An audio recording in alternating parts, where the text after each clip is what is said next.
All right. Good afternoon. Welcome. Thank you for taking your time joining us here on the Q&A session. Ask the experts on terms in Windows 10 deployments. And we already got in the very first question through Twitter, and that was, how many deployment experts can you fit in a room? And I think we pretty much nailed that one down. So I'm Johan. I'm drinking. Mike Niehaus. Aaron Chakowski. And Michael Nystrom. So we have a nice balance. We are two third-party people. It's me and Michael. And then we have Microsoft. So we are, well, balanced to the force, I think. The way this is going to work is we simply will accept questions from you guys. We'll take about 5 at a time. We'll take them down, and then we'll take turn in answering them. And in the worst case, you run out of questions. We have tryouts through the news forums, the TechNet forums, to see what people are currently running into or asking questions about, and we'll talk about those until time's run out. So that's the plan. Any questions? Yes, sir, in the middle. I've heard a lot about provisioning. What about N10 XML? So I will just note down the first question. Provisioning. And N10 XML. Is that in the context of provisioning or just in general? Just in general. Okay. All right. Next question. I've got kind of a follow-up to that one. Do you all see using Wicked packages within SCCM OS? I'll take that as a second question. So Yeah. using Wicked in some sort of integration with SCCM. All right, more. Can you do a /MDT, SCCM/MDT question? Sure. Yes, I can add MDT to it. Next one. Over there, yep. Third-party disk encryption. Third-party disk encryption, yes. Here we go. Just say no. I can answer that right now. Use BitLocker. All right, one more. I think we got one through the Twitter feed recently. Yes, going from MBR to UEFI using in-place upgrade or in-place upgrade. And also from Windows 7 32 to Windows 10 64. Okay, we take that as a separate because they are... Is this the same person that was in the mornings and didn't like the answer there? So now they're going to try again here. Well, we see we can... Yeah. Eventually you get a good answer, right? All right, shall we do one more? Right One there. more question. Yes? So methods for launching Wicked. The only method that I saw in the previous session was through USB stick. Are there going to be any other ways? Method to launch provisioning packages or... Yeah, okay. How do you deploy them? Yeah, method to launch / deploy provisioning packages. Check. All right, I think we have a pretty good starting point. Let's see if I can get them on screen. Disclaimer for any typos. That looks pretty good. Not bad. Unattended and provisioning, that's a Niehaus question. Well, I think the first part of it was what's changed in the unattend.xml, and really very little has. There are probably new unattend.xml settings, but the Windows System Image Manager and the catalog creation capabilities only just recently started working. So I don't know if anyone's generated one recently with the latest 10,074 80K and then compared the results, but I would expect to see some new settings, but probably not a lot of change. So an existing Windows 8.1 unattend.xml probably works with 10. Well, obviously they do, because in the testing we can see that the previous template works. Well, in fact, it's using the Windows 7 template, and it's working just fine. Damn. All right. Does that answer the... Should we follow up, or do we just go through them? We can absolutely follow up. Does that answer the question? Yeah, if the 8 work, that's great. Okay. Yeah, there are actually two settings in the unattend.xml for Windows 7 that don't that aren't quite right with 8.1, and those would carry forward to Windows 10 as well. There was one for the IE welcome page Yeah. to hide that. That one's no longer valid. There's one to hide the wireless page during UBI, which should be set. It's not set by default, so you may need to add that in just to get it to go through smoothly. All right, Wicked integration with Config Manager / MDT. That's you, Aaron. Yep. So actually a question back to whoever asked that. What would you want to do with the provisioning package that you can't do with the task sequence? So I think it's more of a matter of if I'm creating a Wicked package for doing provisioning of OEM devices in order to reduce the amount of work I've got to do instead of defining this task within the task sequence. Okay. What are y'all's thoughts around using that Wicked package just within OSD? Sure. Okay. So the easy answer there is you can easily do it. You just do a run command line step in the task sequence, and there's a DISM command to inject the provisioning package. So the same way that you would, add any other sort of custom content like that, it's quite doable. We looked at doing integration directly into the product, but it was kind of a leading question back to you. We didn't see a huge amount of value beyond what you could do manually with the command line. So. I was just wondering also whether y'all had any creative ideas of how to, is there anything cool that you can do with Wicked that maybe? Yeah, the hope is that the provisioning capabilities are really designed for a few different scenarios. One is to bootstrap a device into a management solution. So it's kind of illogical to put a provisioning package into the management solution, which means that it's already been bootstrapped. So that was one scenario. Second scenario is I have a brand new machine and I want to do some configuration.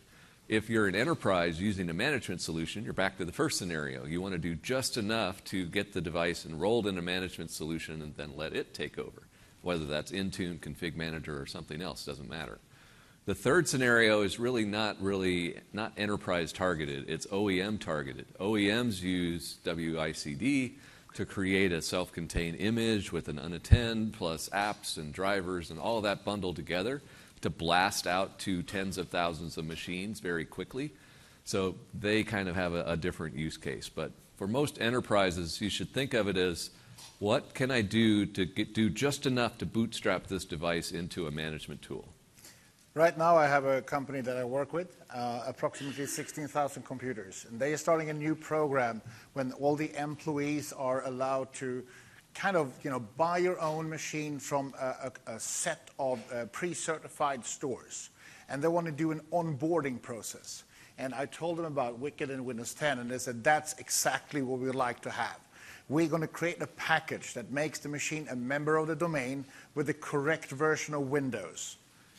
And then it's going to have the Configuration Manager client, and from that on, we're going to manage it in Configuration Manager. So it's going to be an onboarding process. That's where the package makes sense in an enterprise. I understand your answer as far as bootstrapping, but in a provisioning class, it actually was installing software, and in an enterprise, by install software package, I hate to be able to manage that. Well, yes, although I would kind of scale that back a little bit to say, remember the words I carefully used in my sentence. For enterprises, you would typically do just enough to bootstrap the device into management. If you're a small or medium-sized business, the answer could be completely different. It may be that you're using provisioning packages as a management tool. I wouldn't call it a solution, but using it as a tool to get the devices configured. The challenge with that is it doesn't provide any type of ongoing mechanism for keeping the devices in a managed state. So if you wanted to make changes after you had used the provisioning packages to set them up, you'd have to build another provisioning package to do that, which is doable. But then you had to have a mechanism of deploying that provisioning package to the machine, which is back to USB key, stick it into the device, double-click it, and it will install. So you can do it, but in an enterprise scale, that's not really a practical way of managing devices. You get a lot more richer capabilities out of Config Manager. even MDT, to be able to manage applications and deployments. So, All right, did that answer the question?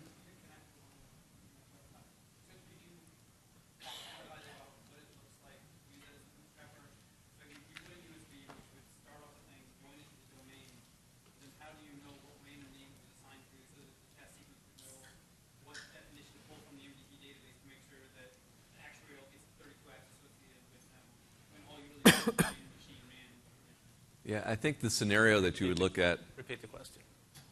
oh, that's a lot to repeat. Basically, you provision the machine, it gets a random name. How do you know what to target to the machine, roughly? Well, you're assuming that you need to kick off a task sequence. You already have an OS. You already have the device enrolled in management. What do you want to configure on the device? If it's apps, then you target the applications to the user of the machine, not really to the machine.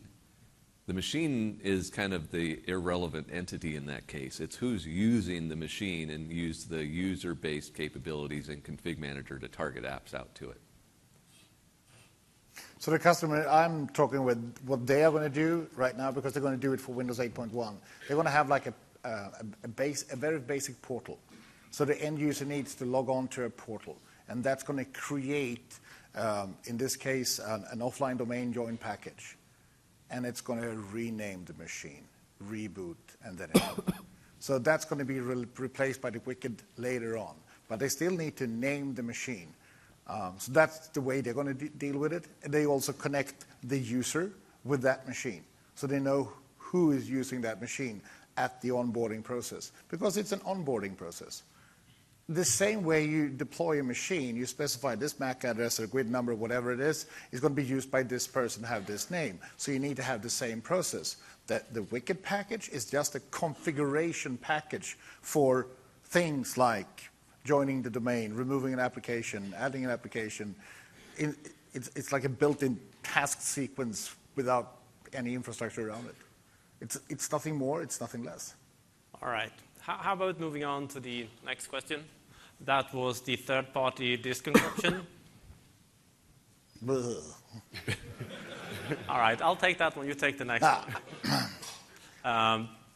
Basically, what I've run into over the years, and I still think that will be the case for the next few years as well, even though Microsoft does try to add some support into the in-place upgrade process to actually work with at least some version from some vendor. Environments I often see, they have multiple versions of the third-party disk encryption. So the best way I've found around this ever is to treat that in-place upgrade as a replace.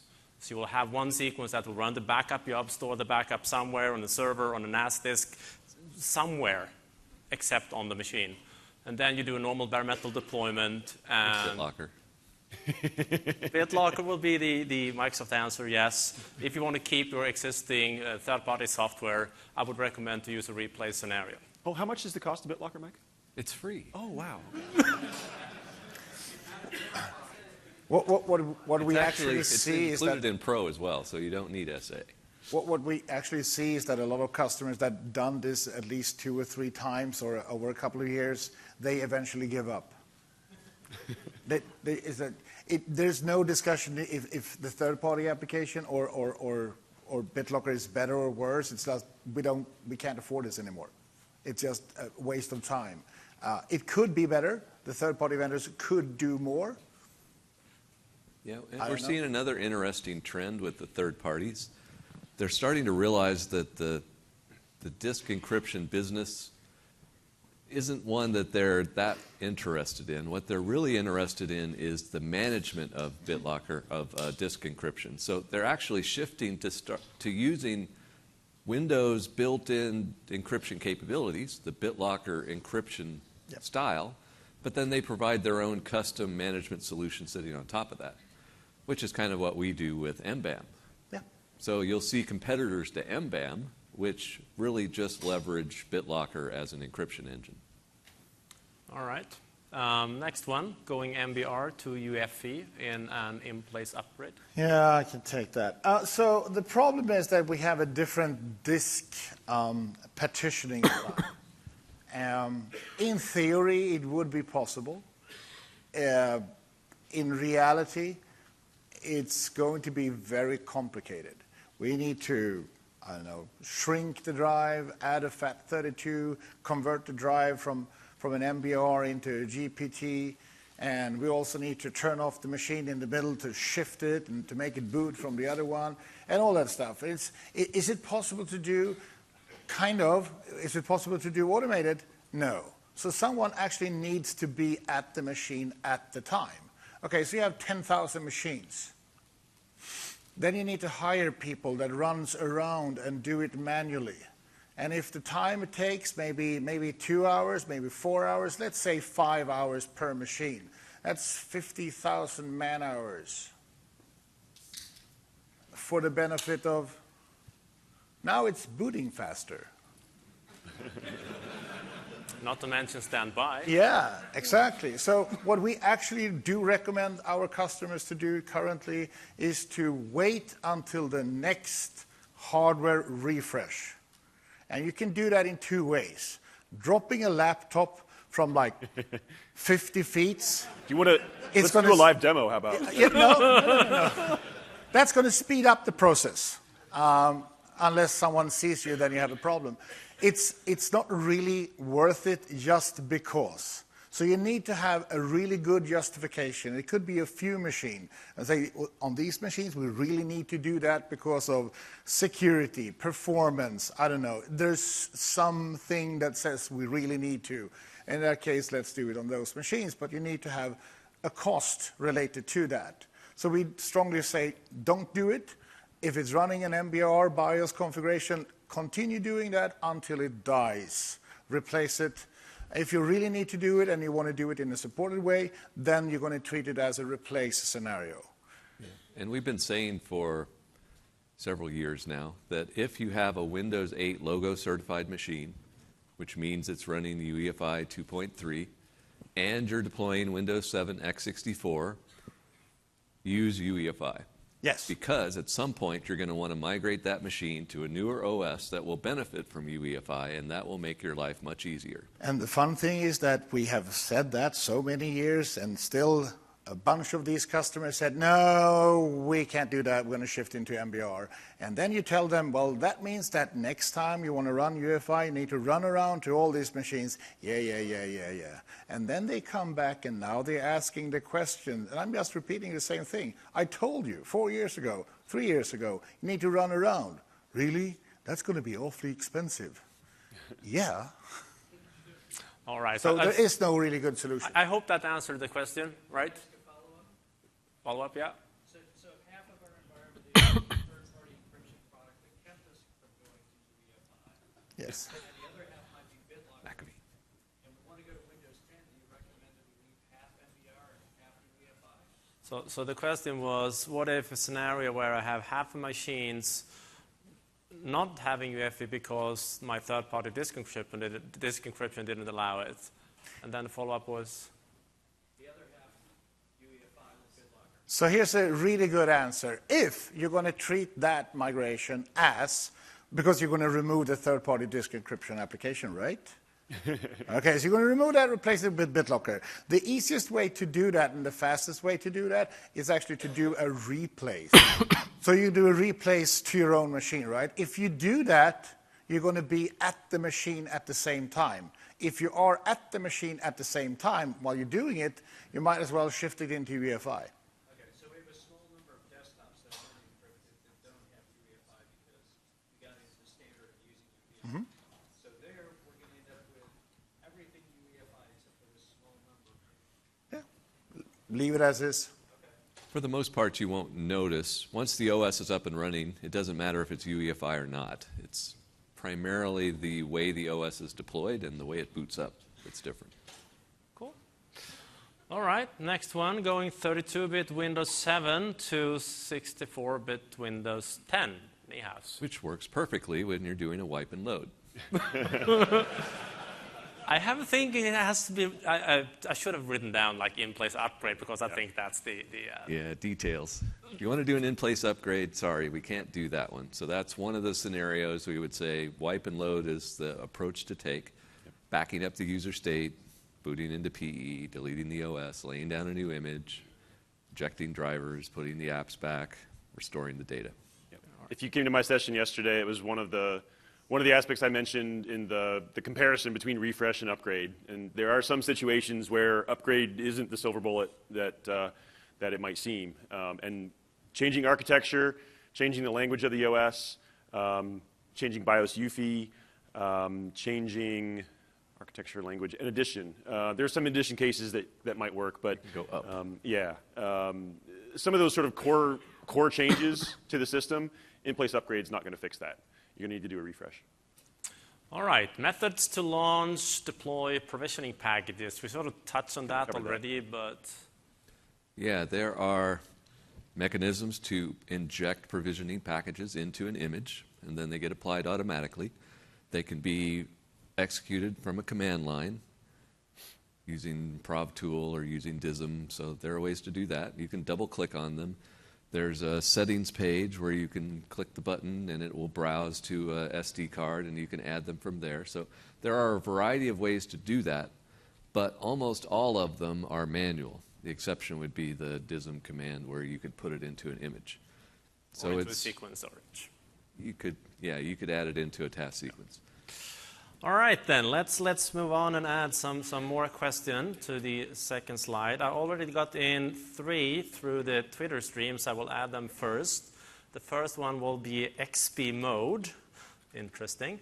The second one was, have you ever dealt with the issue of having to image home-based users? Yes, we all have families that we have to support. And that's very critical. If you want to live, yes. Yes. The third one was migrate existing apps from Windows 7, from a Windows 7 machine to a Windows 10 machine. So those were the Twitter questions that I found in the stream. Any more from the room? Over here. Are there going to be any files that are not Windows-based during a Windows 10 upgrade through from the Windows folder to the Windows 10 folder or Windows.old to Windows 10? Or will those be lost? So non-Microsoft files that made it into the Windows drive, Yeah. will they be lost during the Okay, so non-MS files in Windows, will they be lost in upgrade? All right, next question. Right here. The Microsoft guys are heavily promoting the in-place upgrades, especially to enterprise customers, and that's a big change for us. I want to hear the consultants debate that. As we stand over their shoulder. In the All back. right, can someone summarize that question for me? What do you recommend as far as in-place upgrade? All right. What Johan says, all right.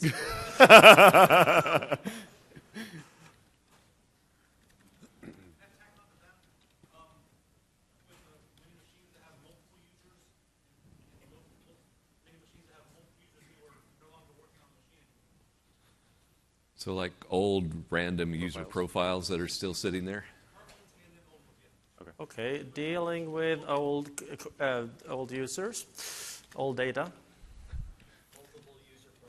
Yeah. multiple user profiles, awesome. All right. In the back on the mic. Maybe. All right, I think we have, Hang on. Let's take one more from the guy Been waiting patiently patiently back standing there. at Just the holler. microphone. all right, go ahead. Okay, so I have a few questions from your earlier sessions, that kind of holdovers. You were showing some cool scripts, like the image factory script and the export path sequences script. So I'd like to know where to find those, and also I'd like to know where there's instructions on how to create a pause in the anti-cheat path sequence during a build reference path sequence. And I had a question about HTTP SoftPack. You showed how you can see the silent install and the error codes and all that. Do other OEMs have similar tools? Okay, so deployment resources, that's really what you're asking for. Okay, all right, I filled the page. Hold your question. so Wait until the next round, and we'll get you. so I didn't have more lines. and I didn't dare to change the font type from the approved template. The certified font type size Yes. thing, yes. There's a lot of people involved creating these templates. So XP mode, Yeah, so we should start with that one. Windows XP mode is unsupported, along with everything Windows XP related. For in-place upgrade, if you've got a machine running Windows 7 with XP mode, which means it's running Windows Virtual PC, we will block the upgrade because we know that Virtual PC will not run on Windows 10. You may be able to take an XP mode VM and convert it to Hyper-V and continue to run it, but hey, again, it's unsupported. Try it if you want, but you'll have to remove Windows Virtual PC before you can upgrade. all right. Imaging for, or have any of you ever had to solve the issue of having to image home-based users? Yes? Yes. As a good deployment technician, you always have at least one USB in the back pocket. Windows to go and a Windows PE, and of course a media deployment solution, so you can shove it into any computer and just upgrade it. Yeah, the normal challenge with home machines is licensing. So if it's truly a home machine and not a corporate-owned machine, you don't have re-imaging rights to that. So re-imaging the box means using the recovery media that's provided by the OEM. If it's truly a corporate-owned machine, then yeah, it's just a question of how do you get the media to the machine. Remote user situation, remote office, same sort of scenario. Although I talked with a person via email who was setting up an imaging system for a home machine. He had an MSDN subscription. He was using it to set up a custom image for himself and his mother. Using Configuration Manager and MDT. He didn't quite get that far. I think he was going to start easy with MDT. Okay. And a domain controller. Of course, you need a domain. That's his mother.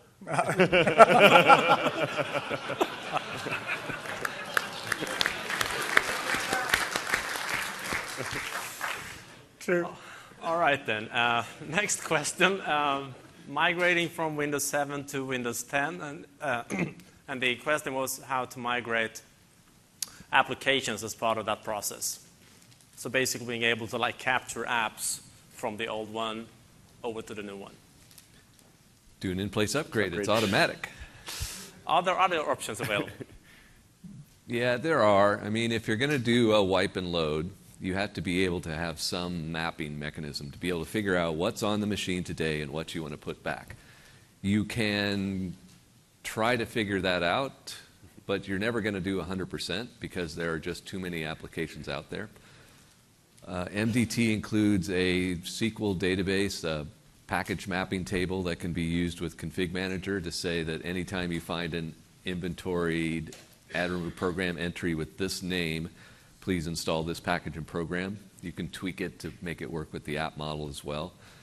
So there are ways to do that, but it's going to take some time to build out that mapping. What about additional functions provided in the user state migration tools to do the similar things?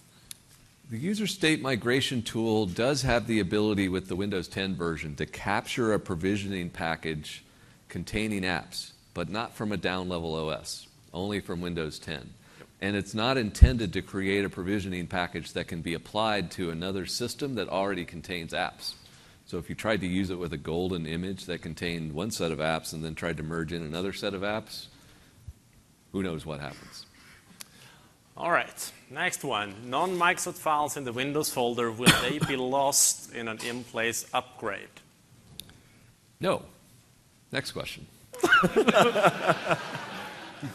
And it's the assumption made, if you went to Aziz's session this morning at 9, he described it as the egg, where the operating system is the yolk and the white part is everything else. So the trick is to replace the yolk, but leave everything else there. So that's basically the approach, that if we don't know what it is, if it's not part of the operating system, we leave it right where it was. All right. Can I follow up on that? Because how I understand it, you're going to rename Windows to .old, which then that file inside that Windows directory is going to be... Technically, we create a Windows.old, but it's not a rename. It's actually a hard link to the original file. So the original Windows folder is still there. The Windows.old just has a hard linked copy. So it's a bunch of pointer movements. It's not actually renaming the folder. It will move program files. Well, it doesn't move them. It hard links program files, the Windows folder, the users folder, all of those common folders into Windows.old, but it doesn't actually move anything. And you normally want to clean up that once the upgrade is completed and you verified everything is going as it's supposed to. And for that, you use the default cleanup utility manager thing in Windows. This cleanup in Windows 10 to... A lot of applications that actually write to the Windows directory, which I was thinking they would be lost. And you've contacted the app owners and told them to stop doing that, right? Okay. The other thing that you would see running Windows 8, Windows 8.1, Windows 10 is that if you're using UAC, which all of you should be, the applications that try to write to the Windows folder won't be running elevated. So as a result, those writes get transferred to the user profile into a virtual store. So the app thinks it's writing to the Windows folder, but in reality, it's actually writing into the user's profile. Very transparent, just works. You may not even notice it's happening, but it won't be able to write into the Windows folder. All right. Next question, and I think that's mine, about in-place upgrades. Actually, I think they wanted a debate between you and Michael. We can debate. We are very good in debating. Well, the problem is here that we pretty much have the same opinion, actually. Quick debate. Yes. In general, me and Michael, we sometimes have different views on how to do things. We do. But there are some things we actually think exactly the same about. And when you find such a point, you can be very certain that's all right. That's how you should do things. But in terms of in-place upgrades, as I said many times this week, I never thought I would be on a, somewhat big stage saying that they actually appear to work quite fine. I never thought I was going to say that. Glowing praise from Johan. They appear to work just fine. In all our testing, it's been working as expected. I think we're going to put you on a magazine article. Can you have them leave the room? No, it's actually, we have all the tests we have done. If he wouldn't be honest with us standing here, then I'd lose he'd lose all credibility in my mind. No, it's been working great for us in our testing. Previous years, all the other versions of Windows that's been around for the last 15 years didn't work so good trying to do an in-place upgrade of. But so far in our testing, it's been doing good. And I know Michael also does a bunch of testing. Yeah. We've done it. I mean, exactly. I actually tested things like, how does, if you deploy 10 machines at the same time and you turn off power in the house, will they survive? And they did. And it was really unintentional because it was kind of, Daddy, it's dark. Yeah, I know. But they did survive. It has been things like it takes a half an hour up to, I think the longest time is like 6 hours. And the thing that we have a problem with is that there are people trying to say that is the only solution. And that's incorrect. It's going to be a really good thing to say, hey, this machine does have the right hardware. It's going to sustain for a couple of more years, so we're going to keep the machine. It does have the right application. It does have the right configuration. And hey, the machine is actually working. The only thing we would like to do is upgrade the operating system. In that scenario, it's going to be great. But if your scenario is the machine is 4 years old, it's going to be replaced anyway, you're running Office 2007, and you're running Works 1, 2, 3 or something like that, it's like, it's really old stuff. doing an in-place upgrade might work, but then you need to replace and upgrade every software, and then it takes forever. And then you don't have a benefit. So you really need to start thinking, when does it work? And in that case, hey, let's try that. I mean, you still have all the traditional deployment scenarios. You have bare metal, you have wipe and load refresh, and you have replaces. They're still available as an option. Yeah, so that's probably the most common question we get. Should we do Windows 10 in-place upgrade or Windows 10 wipe and load? Yes. Exactly. That's If a you're good going to go to answer. Windows 10, I don't care how you go to Windows 10, but we do think it would be easier to do in place, so try it. I think they had a follow-up comment. Question here? I'm wondering if anyone has looked at an in-place upgrade in relation to the OEM drivers that are on that machine. Take a Windows 7 machine with those older drivers, am I going to have to then get thousands of machines with driver upgrades to bring them up? Done it, works. So the follow-up comment was, how about dealing with drivers that are existing in the old, like an OEM machine with drivers, how to deal with that? It works. So what works is that those old drivers are dropped. Yeah. They're not brought forward. So if Windows 10 then has built-in drivers for that hardware, then it'll use those drivers. Sure. I mean, the old drivers aren't brought forward. That's just part of the upgrade process. The engine just it ignores those drivers. Unless necessary. Sure, If we sure. don't have a better driver, well, that Windows 7 driver is better than nothing. Right. What was It the- might try to use it, but then it could also fail. There could just be a hard failure, kernel failure or something, and then it'll roll back. My question is driven by wondering what kind of support we might run into with a vendor over driver issues, and that's probably beyond anything you guys can do. Well, so then the other answer is that there's a couple of ways to get new drivers into the process.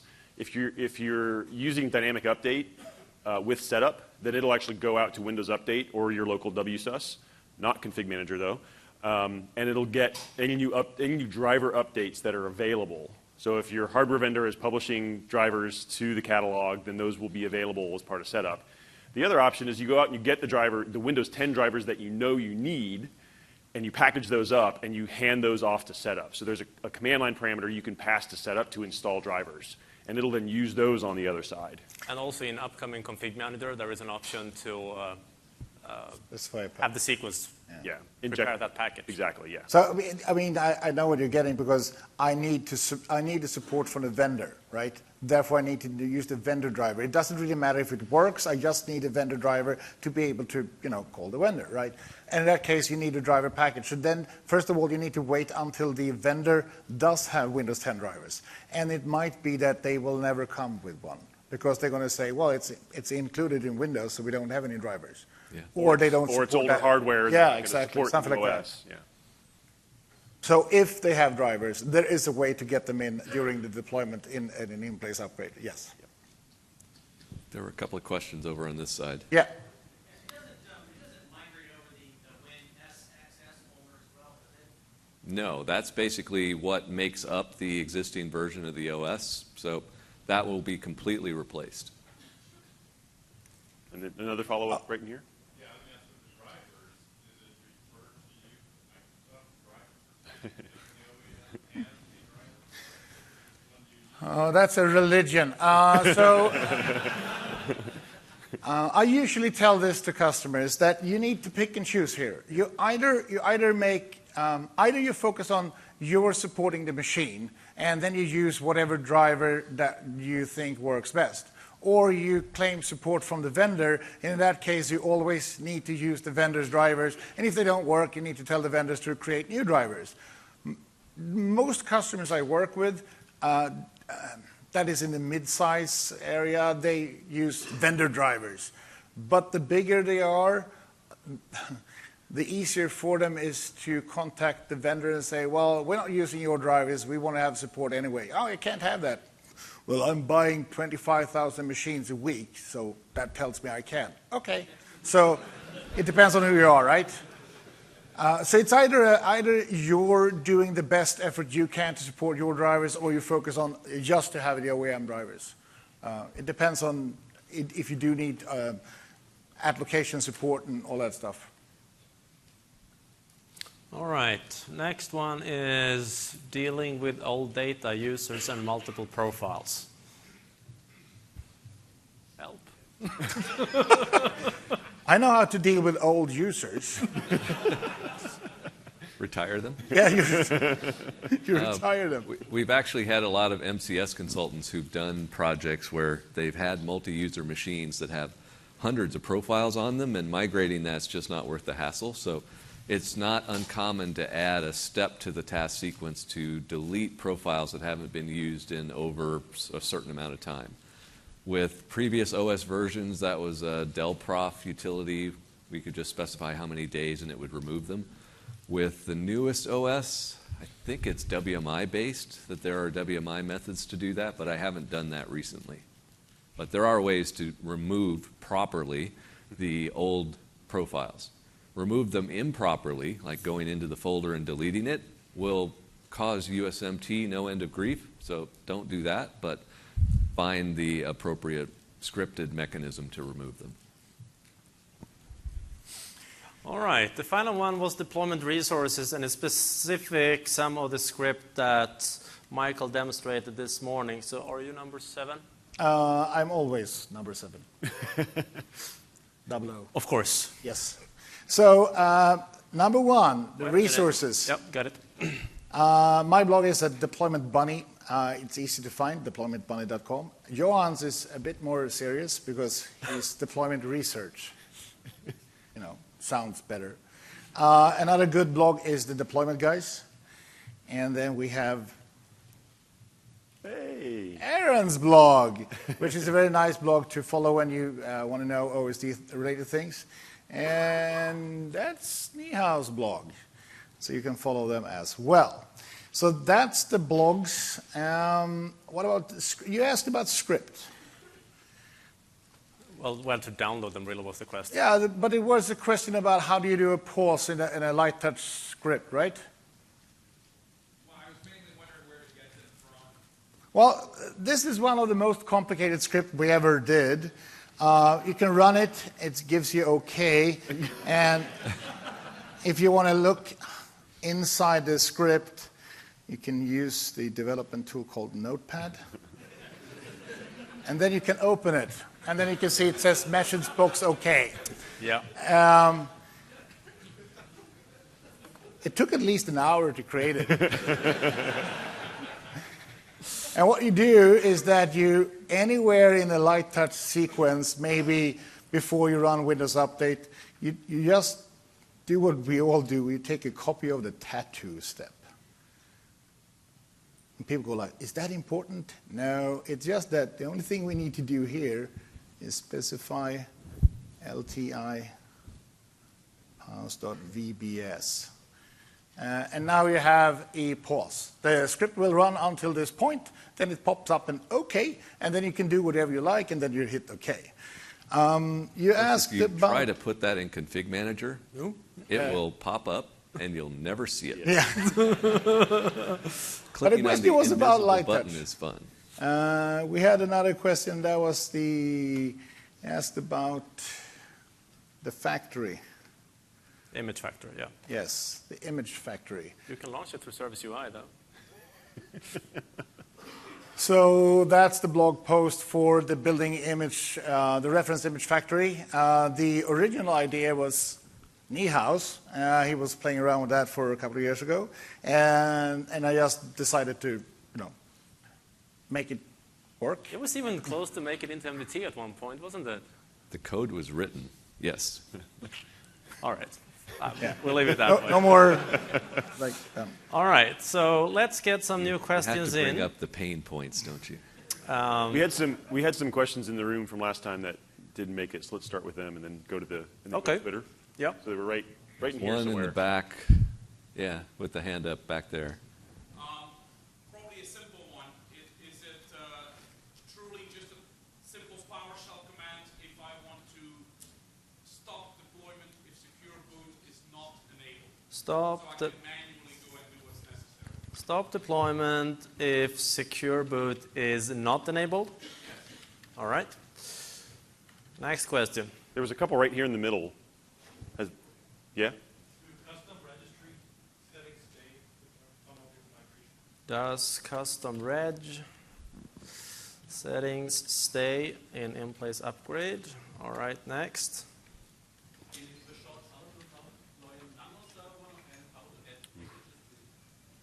Nano server. Deploy Nano. Nano server deployment. All right, I got it. More? Over there.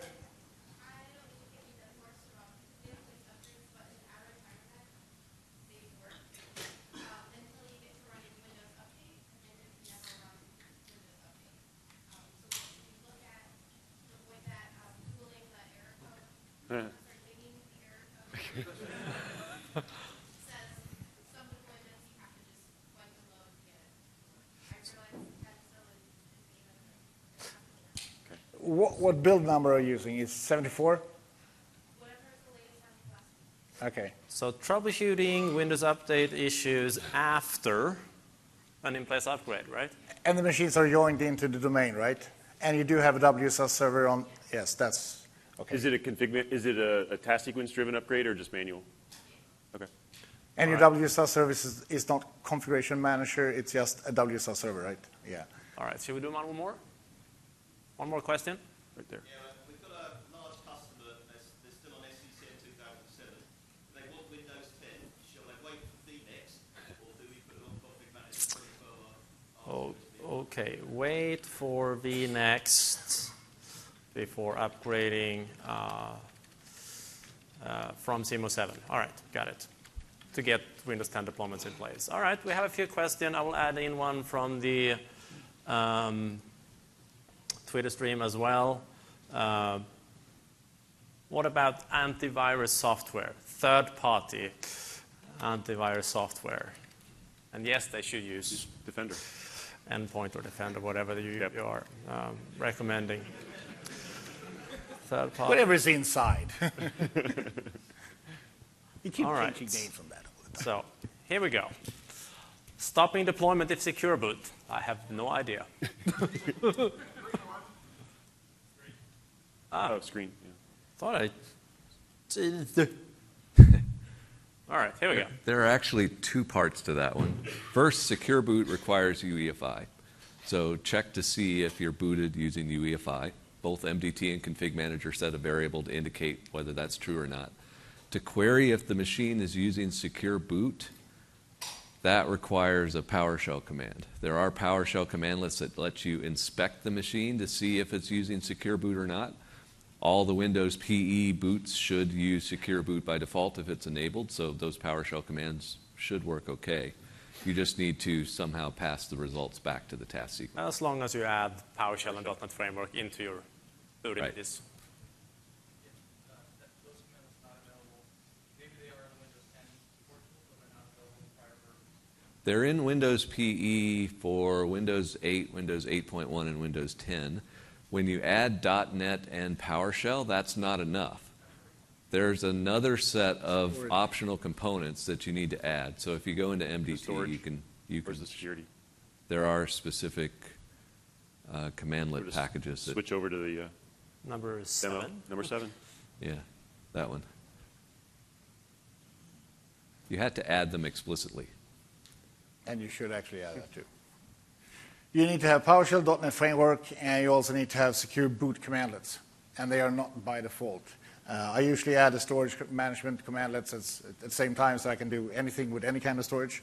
I know they've been there since Windows 8 because I had to test them. And at the time, the only thing to test them on was pre-production Intel white box hardware with the beta UEFI 231 hardware. And by the time I was done testing it, I was ready to take a sledgehammer to that piece of hardware. We enjoyed putting that one to bed. That was a nightmare. So let me actually, on the topic, you can go and switch back. On the topic of optional components in PE, let me do a quick survey of the studio audience and others. Who would like to have .NET and PowerShell at the minimum added by default to Config Manager and MDT? Okay, so like 80%. Okay, so let me ask it on the flip side, and don't feel afraid after that response. Who would totally freak out if we added that and the size of the boot image went up? Anyone? How much? One? I don't know. It's a couple hundred megs. It's about 150 megs at the moment. So it would almost double the size of the boot image. So maybe 2 people? Okay. You are deploying a 6 gig image. And And the you worry 150 about an extra 200 megs. Okay. Yeah, but that 200 megs is coming over TFTP, which is much slower. Yes, that's true. That's true. It's going to take at least 2 seconds or maybe 3 even. Extra. You to come to my environment. Absolutely. We have seen interesting networks where the deployment of the boot image takes longer than it should be. Yes. TFTP optimization is an art form, and we have talked to the WDS team about other things that might be possible, so if that is a pain point, certainly let us know. We've asked them also about wireless support in Windows PE and doing those types of things. So how many people would like wireless in Windows PE? Oh my God, hang on a second. Photo. Yeah, let's take the picture for the Windows PE guys.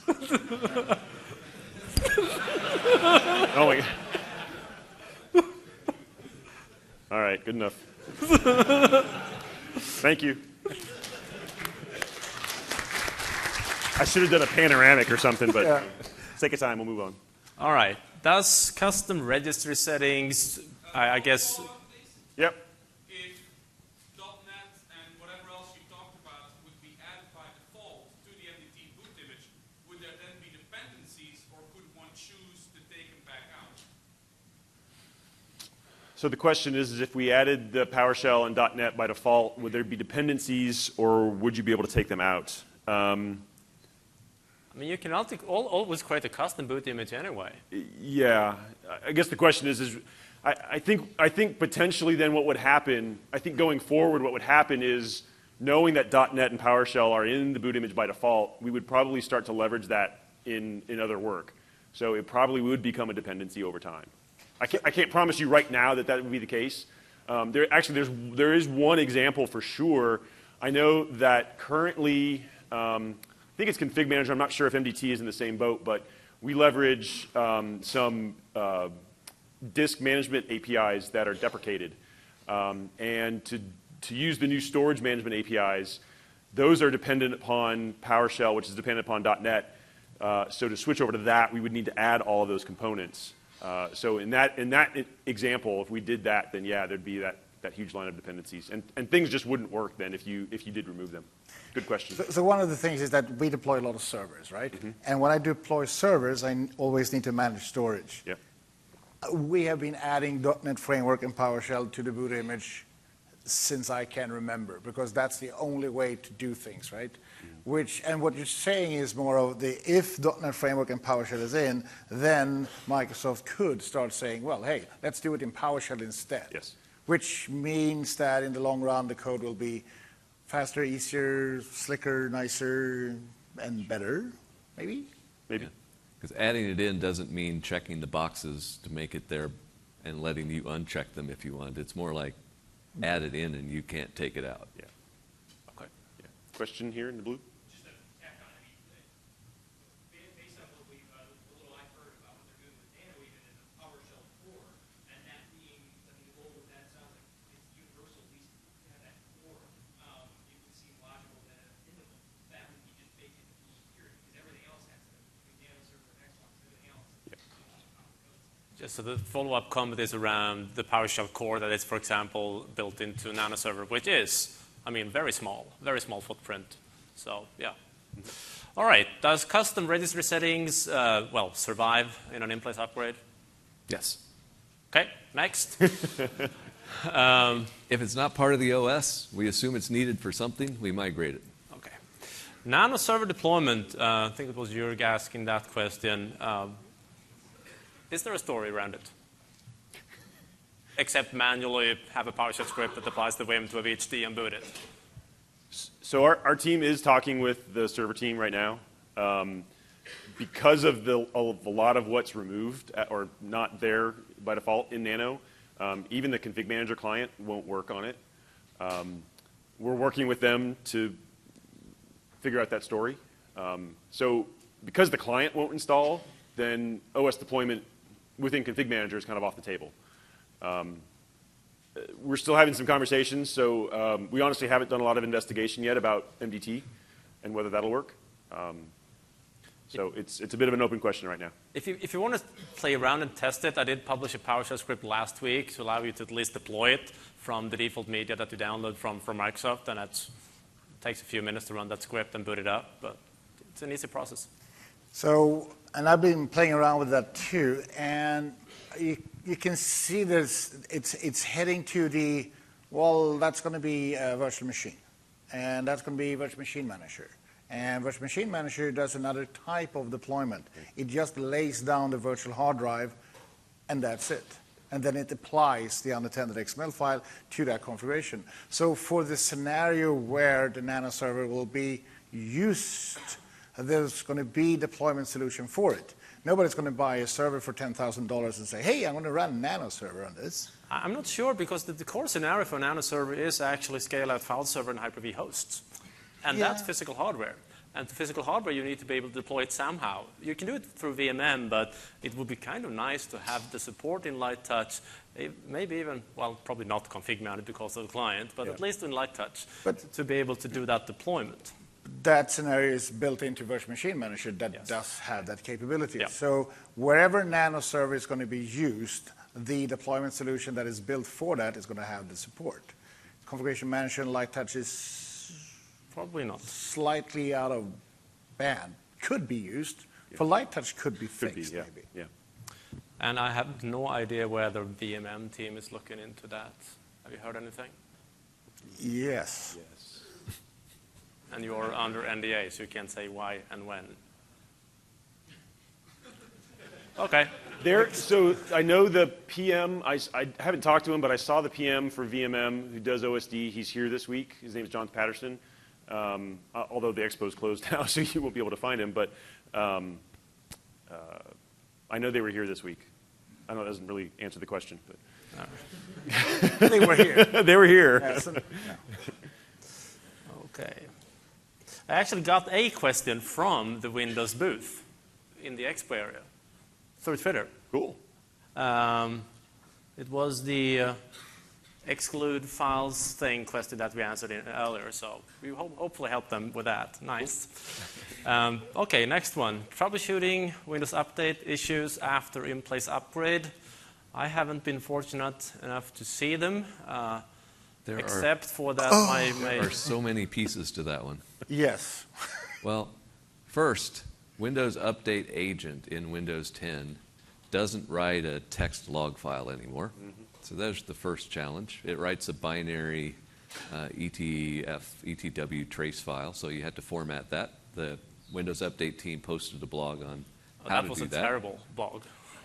It's a terrible process, so they are working on a tool to help with that, so that will get easier over time. So the first thing to do would be to check the log to see what it's complaining about. The random error numbers that it pops up actually do have some meaning, so look up the error number and see what that one means. But you said you didn't see anything about that error code, right? What, you searched? Yeah, fine.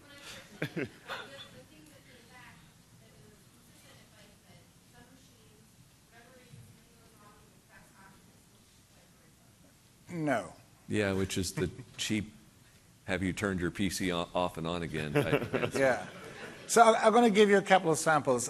There's a couple of registry entries that is usually missing because it's inheriting the old client settings, and it wasn't really designed for the domain join thing with the WSUS server. So there is going to be a couple of registry entries missing. I can blog on them right after this.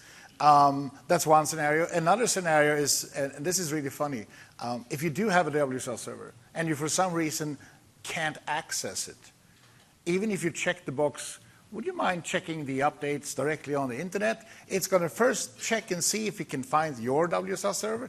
If it can't, it fails. So the most common reason, and we use search of that, is going to find things like, it can't access internet, you have a bad network connection or something like that. So these are related to, it's trying to get to your WSUS server, for some reason it can't. And then it can shift over to doing the internet. and it can't do that because there's a registry value missing. I had those issues for every upgrade I done in test and lab and even in pre-production environment. I just never blogged about them. But there's a bunch of settings that is just, apply this reg file. Didn't Susan write something about that? Yeah, maybe she did. Susan Bradley, she's really good at that, and she has a blog called... She's the queen of Windows Update. Yes, she is. Patchwatch, I think it is. Yeah. Search for Patchwatch and you can find that. Or you search on Deployment Bunny later on this evening. If you can't find anything, just send me a screenshot. I have daily discussions with the Windows Update team. Many of which mention Susan. All right. Waiting for vNext to get support for Windows 10 deployments or upgrading right now to CM12 ISP2. Well, next week then. Yep. So if you're on 07 today, you will be able to manage. Well, coming later this year, I think we blogged our blog. The Config Manager team blog has some information that there will be updates to 07 to provide support for Win 10 for management only, but there won't be any OS deployment support for 07. You could use a new version of MDT for deployments and then manage it with 07. You might be able to make the in-place upgrade scenario work on 07. It's not anything we've tested. It's not anything that we'll support. But the blog that we have up with some sample task sequence and PowerShell scripts is just some packages and just a task sequence, which is all there in 07. So I think I know a customer that may have gotten it to work. But I don't know all the details, honestly. So that might be a possibility if you wanted to play around with that. In terms of then migrating to a newer version, you can migrate from 07 to 12R2. You can migrate from 07 to vNext. The migration paths will be varied. Certainly, if you were to migrate to 2012R2 today, you're then going to have an upgrade coming, so you'd want to plan for that. It just really comes down to your process, your timing. I certainly wouldn't say don't do anything and wait for vNext before you even start your planning. Start your planning now, figure out your migration strategy, start working with 2012R2, SP1. There's not a lot of architectural changes between R2 and vNext, so start that process now. If how your timeline works out, how your project plan works out, if the timing comes such that it just makes more sense to hold your migration for a month or two, then yeah, do that. But if you're already down the road and you're ready to start migrating, do it. And then plan the upgrade later. I mean, it's also a bit of a difference in the processes because going from CMO7 to CMO12, that's a core migration. That's a heavy lifting, yeah. But going from CMO12 to vNext, it's the in-place upgrade. Yeah. Yeah. So that's the difference. Follow up? Service pack like. If they go to 2012 as opposed to vNext, is there any difference in functionality between the two? Sure, yeah. Repeat the question. 2012 support for Win 10 is what we call app compat support. So all of the existing functionality, inventory, updates, applications, yada, yada, yada, that all works on Win 10. It's all supported on Win 10. vNext will have support for all the new features of Win 10. Plus, there are a bunch of other stuff that we're working on for vNext. So, yeah. Okay. All right. Third-party antivirus, and that was basically, well, in-place upgrade and third-party antivirus software supported. There are some that will be blocked. There are others that will work. All the antivirus software vendors have been given documentation, white papers, etc., telling them how to play well with in-place upgrade. They should all be working on that. The challenge is the typical challenge with antivirus software. If you're running the latest version, you're probably okay. How many of you are running the latest version of your antivirus software? The same with your third-party disk encryption and your firewalls and everything else. If you're current, you're probably good. If you're behind, you may have issues. But at least for in-place upgrade, if there are known incompatibilities, we will block it. All right, we have 10 more minutes, according to clock. Shall we take a few more questions? Sure.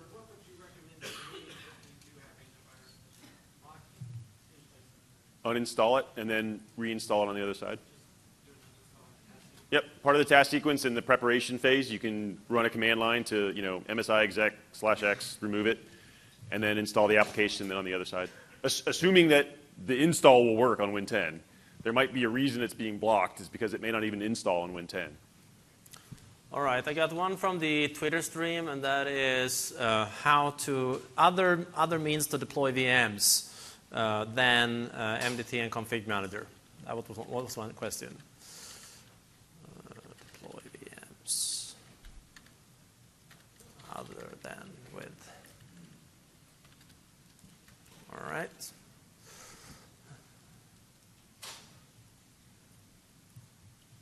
Can you PXE boot? Setting up UEFI PXE boot. Yeah. Can you do UEFI PXE boot with Server 2008 R2? All right. Let's start with those two and see what time we run out. Well, maybe in one. R2. So we can do one more. This guy right here. He has a question. Yep. If we're not planning on deploying Windows 10 for, say, a year, will we be able to inject Windows updates and reinstall that WIM and then run the in-place upgrade that way?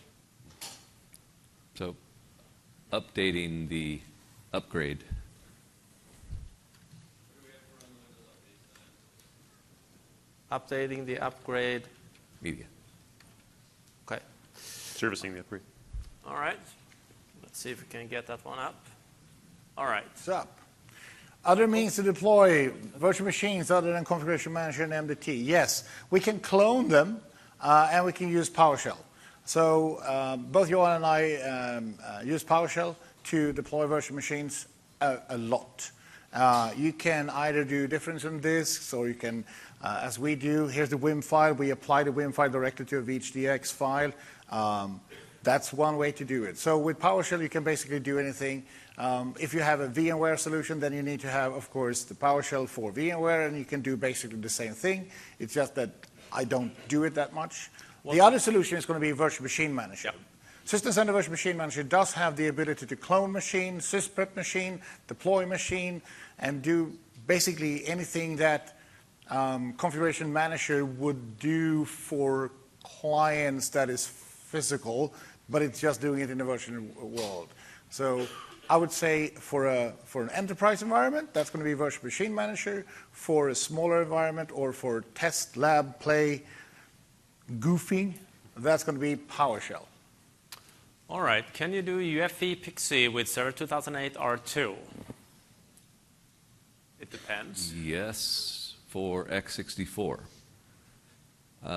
If you have x86 UEFI devices, 2008 R2 won't do that. You need to use at least 2012 to add x86 PXE support.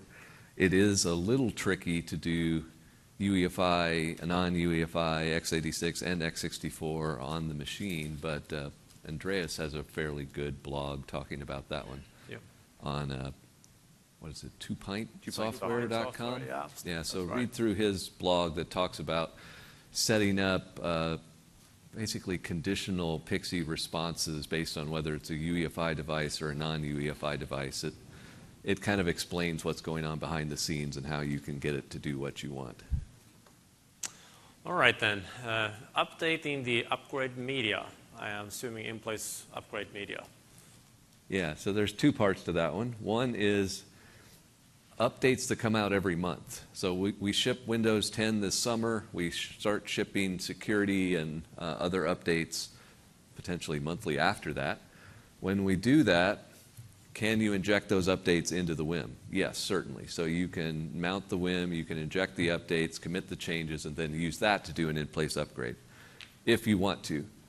We'll also ship new Windows 10 media every time we ship a new feature update, which we've said would happen every so often, a couple of times a year. We've been very specific about the timelines for those. So every time we do that, we'll ship new media that will have all of the new features as well as all of the cumulative updates applied to it as well. So you shouldn't get to a state like what we have with Windows 7 today, where you had to apply 200 updates to get to the current point in time. The worst case should be that you've got a few months of updates that you're behind on. Did you have something you wanted to show, Mike? Because this is a question that pops up from time to time. I'm about to set up a couple of servers. Is it okay to use Windows Server 2008 or 2008 R2? Is it? Mainstream support end date, 2015. Why would you build a new infrastructure on something that has ended mainstream support? And there's a huge difference between building server infrastructure on 2012 and above. 2008 R2 is not legacy, but it's older.